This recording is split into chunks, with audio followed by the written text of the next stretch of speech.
Je présente Jean-Georges Schwartz, qui est notre PDG de la société Inforad, Loïc Ratier, qui est le PDG de Week & Go, et moi-même, PDG de la société Coyote. Aujourd'hui, nous souhaitons nous exprimer au nom de 4 700 000 utilisateurs stigmatisés par le gouvernement. Alors peut-être qu'il y a des utilisateurs de nos produits dans la salle. N'ayez pas peur, je vous en prie. Levez les doigts, on aimerait bien savoir si vous en utilisez. Ah, ça fait plaisir. Bon, en fait, nous souhaitons parler au nom des milliers de chauffeurs de taxi, des ambulanciers, des chauffeurs routiers, des motards, des représentants de commerce, des artisans, des salariés de PME ou du simple particulier qui vont subir la décision du gouvernement d'interdire les coyotes, les Week & Go et les Inforad. Nous sommes aujourd'hui 4 700 000 à dire non. Non à une décision qui a été prise injustement.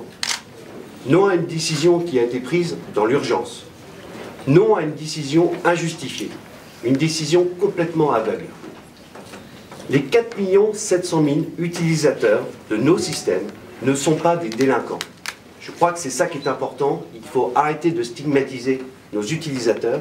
Ce ne sont pas aujourd'hui des délinquants de la route. Aujourd'hui, vous l'avez compris, nous ne souhaitons pas uniquement nous exprimer en tant que professionnels du secteur. Nous, Coyote, Inforad, Week & Go, lançons une campagne pour notre communauté, faite par notre communauté. Nous organisons et nous appelons l'ensemble de nos utilisateurs à se mobiliser ce mercredi 18 mai à 13 h. À Lille, à Bordeaux, à Lyon, à Marseille et naturellement à Paris. Alors, nous sommes, comme je vous le répète, 4 700 000 utilisateurs aujourd'hui à dire non à cette décision. Alors, comment nous allons nous organiser? Nous allons naturellement, dans un premier temps, prévenir tous nos utilisateurs sur nos produits de cette mobilisation qui aura lieu mercredi prochain à 13 h. Vous allez donc recevoir bientôt un message sur vos produits pour vous avertir de cette mobilisation. Naturellement, nous avons déjà énormément de soutien et une grande mobilisation qui est faite sur l'ensemble des sites Facebook, Twitter et sur l'ensemble de nos forums.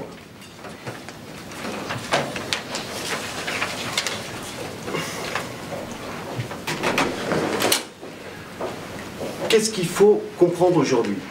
Nous sommes une communauté de conducteurs qui défend une route plus sûre et surtout le droit de partager des informations en temps réel avec nos utilisateurs pour plus de sécurité. On ne peut pas interdire ça aux Français. Je le répète, on ne peut pas interdire ça aux Français. Pour vos lecteurs, cette campagne de grande mobilisation sera relayée dès lundi dans l'ensemble de la presse quotidienne. Une annonce pour appeler la mobilisation et surtout pour dénoncer tous les mensonges que vous avez entendus sur nous depuis maintenant hier. Alors, pour être plus précis, et pour répondre au gouvernement sur les avertisseurs de radar, le gouvernement souhaite un label voiture sûre pour développer l'information et prévenir l'utilisateur de la limitation de vitesse en permanence. Ça tombe bien, c'est ce que nous faisons depuis 5 ans. Depuis 5 ans, nos systèmes avertissent en permanence de la limitation de la vitesse à respecter, de la vitesse réelle de votre véhicule, et nous avertissons dès que vous la dépassez. Le gouvernement souhaite renforcer la vigilance au volant. Toutes les études que nous avons réalisées démontrent que les avertisseurs de radar permettent d'accroître la vigilance au volant, d'éviter de freiner brusquement à l'approche d'un radar fixe et d'avoir un problème sur le risque de somnolence, puisque c'est vrai qu'il est amené à sonner assez régulièrement. Troisième point, le gouvernement souhaite promouvoir les bons comportements sur la route. Chacun de nos appareils signale en permanence les zones à risque, les zones accidentogènes où sont installés les radars fixes et les contrôles de radars mobiles. Tous nos utilisateurs permettent d'anticiper ces zones de radar, ces zones accidentogènes et naturellement de lever le pied à tous ces endroits-là. Donc je pense que nous contribuons naturellement au fait que les utilisateurs dans certaines zones ralentissent. Voilà en fait ce que sont nos 4,7 millions d'utilisateurs aujourd'hui d'avertisseurs de radar. Ce sont des contributeurs actifs à la sécurité et à la prévention routière. Alors aujourd'hui, vous allez le voir derrière nous, nous avons décidé de créer l'AFTAC. L'AFTAC, notez-le, c'est A2F-TAC, l'association française des fournisseurs et des utilisateurs des technologies d'aide à la conduite. Vous pouvez voir le logo derrière nous. Alors qu'est-ce que c'est?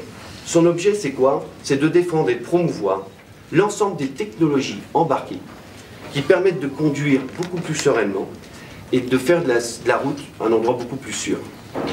Et je vous assure qu'il y a beaucoup de travail et qu'on y travaille depuis au moins 2-3 ans ensemble.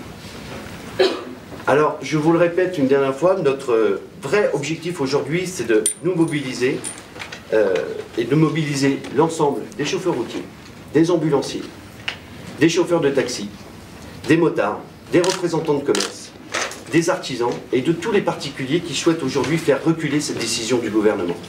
Nous sommes, je vous le répète, 4 700 000 utilisateurs en France aujourd'hui à être d'accord avec ça.